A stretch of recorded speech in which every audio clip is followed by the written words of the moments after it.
Jujutsu Kaisen chapter 239। हमें इवाते प्रीफ्रेक्चर का scene दिखाया जाता है। यहाँ पर कलिंग गेम की एक प्लेयर घबराई हुई थी। वो कहती है यहाँ पर क्या हो रहा है, क्या वो जल्दबाजी कर रहा है क्योंकि ये गेम अभी तक ख़त्म नहीं हुई। अभी तक जितने भी रूल ऐड हुए हैं उन्होंने हमको एक दूसरे को मारने से रोका है। ज़रूर ये उन सॉर्सरर्स का काम होगा जो उसके खिलाफ हैं।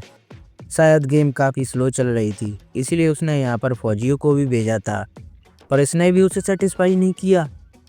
तुम क्या चाहते हो केंजाकू? तुमने इतने सालों के बाद हमें जिंदा किया सिर्फ वापस मारने के लिए? जब ही एक कस्ड स्पिरिट उस प्लेयर का दम घोटने लगती है। उसकी बुरी हालत थी। एक पेड़ पर से केंजाकू बोलता है, अगर तुम्हें इसका फ्लेवर अच्छा नहीं लगा तो मैं इसमें मसाले भी डाल सकता हूँ। तुम में से कोई भी मेरे लिए मायने नहीं रखता। वो प्लेयर अपनी कस्ट टेक्निक से उसके ऊपर अटैक करती है और केंजाकू इस अटैक को डॉज कर देता है। वो प्लेयर हैरान थी। केंजाकू कहता है यह मेरे वक्त को बर्बाद करने जैसा है। वो जब ही उसके ऊपर एक चुटकी बजाता है। उस प्लेयर की बुरी हालत थी। वो प्लेयर मरते मरते कहती है, तुम्हें सभी प्लेयर्स की लोकेशन कैसे पता? केंजाकू कहता है मैंने सभी अवेकन्ड और इनकार्नेटेड प्लेयर्स पर एक सील लगा रखी है, इसलिए उन्हें ट्रेस करना काफ़ी आसान है। पीछे से आवाज़ आती है, वो काफ़ी देर पहले ही मर चुकी थी। लगता है इतना जीकर तुम पागल हो चुके हो, इसीलिए खुद से ही इतनी बातें कर रहे हो।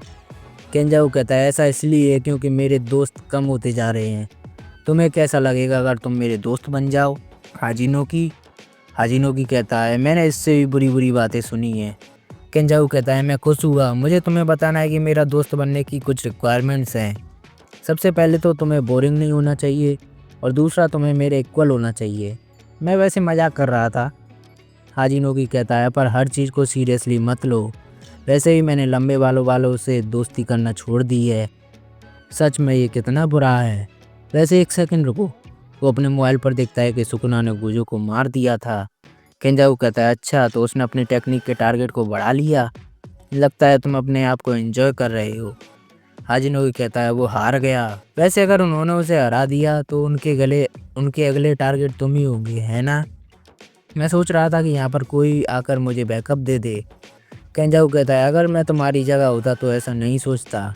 मैंने अपने और शिंजुकू के आसपास बैरियर लगा रखे हैं और बहुत सारी छिपी हुई कस्ड स्पिरिट भी हैं। उनसे मैं हर चीज़ को मॉनिटर कर रहा हूँ। सबसे पहले तो टोटल कस्ड एनर्जी। अगर कोई एक आदमी भी बैरियर से बाहर जाता है तो मुझे पता लग जाता है कि उनके नंबर 2 ओकोत्सु को ट्रैक करना काफ़ी आसान है। और जो भी वो स्पिरिट्स देखती हैं वो मुझे भी दिखता है, इसलिए मैं जेनिन माकी और टेलीपोर्टेशन यूज़ करने वाले मेमे के छोटे भाई को भी ट्रैक कर सकता हूँ। हाजिनोकी कहता है तो तुम कह रहे हो कि तुम इन सब से डरते हो? तुम कितने कायर हो।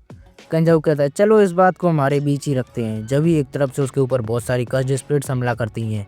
केंजाकू कहता है क्या तुम्हें सच में लगा कि बाकियों के आने तक तुम मुझसे लड़ पाओगे? हाजिनोकी अपने दांत को तोड़कर फेंकता है और वहाँ पर एक बहुत ही बड़ा ब्लास्ट होता है। उसके बाद वो भागता हुआ एक आई बॉल को फेंकता है। वो आई बॉल को एक कस्ड स्पिरिट निगल लेती है। केंजाकू कहता है मुझे अच्छे से पता है कि तुम रिवर्स कस्ट टेक्निक का इस्तेमाल कर सकते हो, इसलिए मैंने तुम्हारे सिर का निशाना लगाया था। पर लगता है तुम्हारी जगह सॉर्सर के पास भी कुछ ट्रिक्स हैं, पर इससे तुम रिवर्स कस्ट टेक्निक अपनी गर्दन के नीचे इस्तेमाल नहीं कर पाओगे। बहुत सारी कस्ड स्पिरिट उसकी गर्दन से खून पी रही थी। हाजिनोकी कहता है वैसे ये किसी और ने भी पूछा था, पर तुम्हारा मकसद क्या है? ओह तो मैंने तुम्हें नहीं बताया। वैसे भी तुम्हें पता है ना मैं कितनी लंबी बातें करता हूँ, वो भी उन लोगों के सामने जो मेरे लिए मायने नहीं रखते।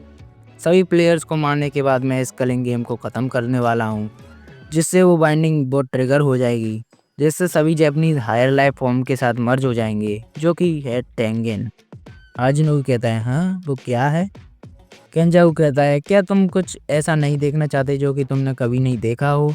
अगर कोई ऐसी चीज़ तुम्हारी इमेजिनेशन में इंटरेस्टिंग है तो क्या तुम उसे रियल लाइफ में भी इंटरेस्टिंग नहीं बनाना चाहोगे? क्या जिंदा होने का यही मतलब नहीं होता? हाजिनोकी कहता है मुझे क्या पता। क्यों ना तुम रोज़ सुबह अपनी बाथरूम में ही अपनी स्ट्रिट को ही देखो। जब भी वो हाजिनोकी को मार देता है एकदम से केंजाकू हैरान हो जाता है। उसकी तरफ तकावा भागते हुए आ रहा था। तकावा कहता है दूर से आते हुए हाकोदाते की तरफ। केंजाकू कहता है पर हम तो इबाते में हैं। केंजाकू सोचता है वो मुझसे लड़ने अकेला आ गया। यहाँ पर कोई भी क्रो नहीं है तो मेवे हमें नहीं देख रही। वो बिना कस्ड एनर्जी को मैं चेंज के यहाँ आया। क्या उसके छोटे भाई ने उसे टेलीपोर्ट किया? मुझे नहीं पता। कि उन्होंने इसे क्यों चुना। जब भी वो तकावा के ऊपर हमला करता है, मेरा इन अवेकन्ड प्लेयर से ज़्यादा इंटरेस्ट नहीं है। मैंने बस सोर्सर के नंबर बढ़ाने के लिए ऐसा किया था। हाँ, पर इसमें हिगुरुमा हिरोमी एक एक्सेप्शन है, क्योंकि उसके अंदर पोटेंशियल है। तकावा कहता है, ओए पागल मोंग, क्या तुम मुझे मारना चाहते हो? बस बहुत हुआ, अब मैं अच्छा आदमी नहीं हूँ, मैं तुम्हें जेल पहुँचा कर ही मानूंगा। केंजाकू हैरान था, ये क्या था? मुझे ऐसी फीलिंग कभी नहीं आई। ऐसा नहीं है कि मेरे अटैक ने काम नहीं किया, उसने मेरे अटैक को फोर्स कर दिया कि वो काम ना करे। तकावा कहता है, इस दुनिया में बहुत एक्साइटिंग चीज़ें हैं, पर नंबर 1 है जब कोई साइड कैरेक्टर आकर पूरी ऑडियंस का दिल जीत लेता है। ये तो पक्की बात है। और ये चैप्टर यहीं पे ख़त्म हो जाता है। तो मिलते हैं नेक्स्ट चैप्टर में, तब तक के लिए टाटा बाय बाय।